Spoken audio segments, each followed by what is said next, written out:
Demain, 1er mai, soyons calmes. Entraînée par les violents qui, au dernier congrès, se sont substitués aux anciens dirigeants, la Fédération nationale des cheminots vient de donner l'ordre de grève générale sur tous les réseaux à partir de minuit ce soir. Allons bourgeois, ouvrez vos écoutilles. Un syndiqué. L'horloge de la jésuitière marque minuit. Elle aussi fait grève. Ouf! 1er mai, c'est le renouveau. Comme à l'arbre monte la sève, l'idée monte au cerveau et la sociale se lève. Nous voilà la veille du 1er mai. Nous persistons à croire que ce ne sera pas encore le jour du grand soir. Il y aura du chahut, de mauvais coups isolés peut-être. La révolution, non. Les rois fainéants de la sociale continueront sans doute à s'agiter, leurs affiches plus violentes les unes que les autres s'étalant sur les murs, sous l'œil condescendant des autorités. Mais si ces gaillards ont formé des projets, le gouvernement, de son côté, a dû prendre des dispositions, et les hommes d'ordre l'appuieront.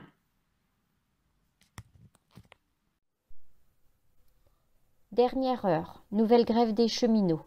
Le Conseil fédéral des cheminots a lancé à tous les secrétaires de syndicats l'ordre de cessation de travail pour le 30 avril à minuit pour être effective et totale le 1er mai à 6 heures du matin. C'est une tentative nettement révolutionnaire contre laquelle le gouvernement a pris les mesures qui s'imposent.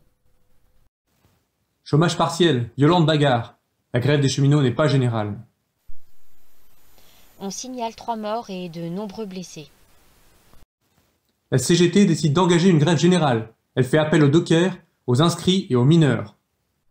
À Rennes, quelques milliers de manifestants défilent au chant de l'Internationale et de l'hymne 17e.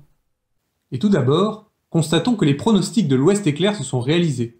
La liberté individuelle a été respectée. Le 1er mai, à part quelques bagarres à Paris, la journée du 1er mai a été calme en France. L'immense majorité des cheminots n'ont pas suivi l'ordre de grève et sur aucun réseau, le trafic n'a été sérieusement entravé. À Concarneau, tous les ouvriers se sont rendus au travail en cortège et en chantant. Travailleurs brestois, avec la CGT, vous réclamerez en chômant aujourd'hui l'amnistie totale, vous souvenant du geste des marins de la mer Noire sacrifiant leur liberté pour l'émancipation des peuples. Vous réclamerez encore la paix générale et le désarmement qui évitera de nouvelles hécatombes. Vous exigerez enfin la nationalisation des services publics qui, enlevés au contrôle de la plutocratie, deviendront bientôt, dans une nation mieux organisée, des outils profitant à la collectivité au lieu d'être, comme ils le sont maintenant, des instruments d'oppression entre les mains de quelques-uns. Le 1er mai à Brest, rideau tiré et porte close. Ce fut à peu près ça, ce 1er mai brestois, mais en moins folâtre. Rue vide et sombre, pas un véhicule, quelques flâneurs, des gens qui ne savaient où aller et qui bâillaient devant les devantures fermées des bistrots. Pour les fidèles, sermon le matin, salle des fêtes, nombreux orateurs, public assez dense, discours ressassés, aucun enthousiasme.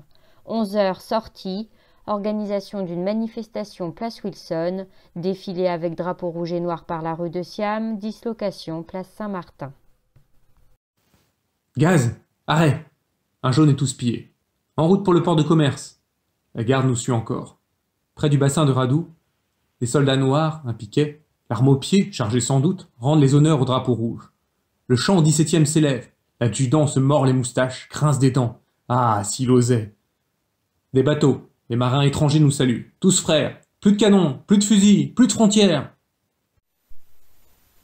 Rue Amiral Linois, place du Château. Révolution! Pour que la terre soit un séjour égalitaire. Ah, voilà les abstinents révolutionnaires. Buveurs, si c'est votre envie, buvez, buvez sans remords, mais sachez que l'eau de vie est bien plutôt l'eau de mort. Le soir, la fête. Salle archi-comble, belle soirée, grand succès. Remarque, pas d'ivrogne. Continuez, camarades, continuez la grève de l'alcool. Vive le 1er mai, vive l'Internationale!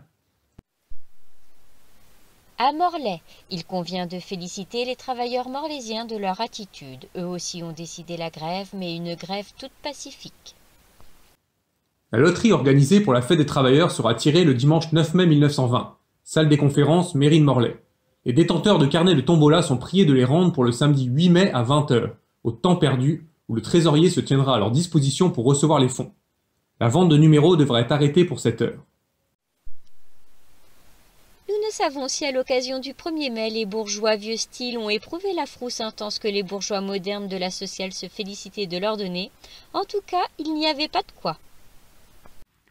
La CGT prétend imposer au pays tout entier la brimade d'un nouveau chômage de 24 heures.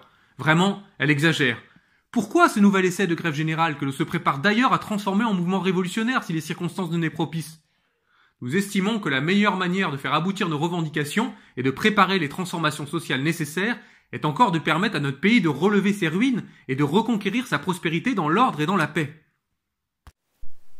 Pas plus que la grève de février dernier, celle du 1er mai n'a pas été un succès pour les extrémistes de la Confédération générale des cheminots.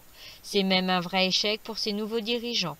Monsieur Le Troquer, ministre des Travaux publics, l'a lui-même déclaré dès le lendemain du déclenchement du mouvement. La grève des chemins de fer, dit-il, est un four complet. À l'heure actuelle, la grève des cheminots n'existe plus à Quimper, tous ceux qui n'ont pas été l'objet de mesures disciplinaires ayant repris le travail.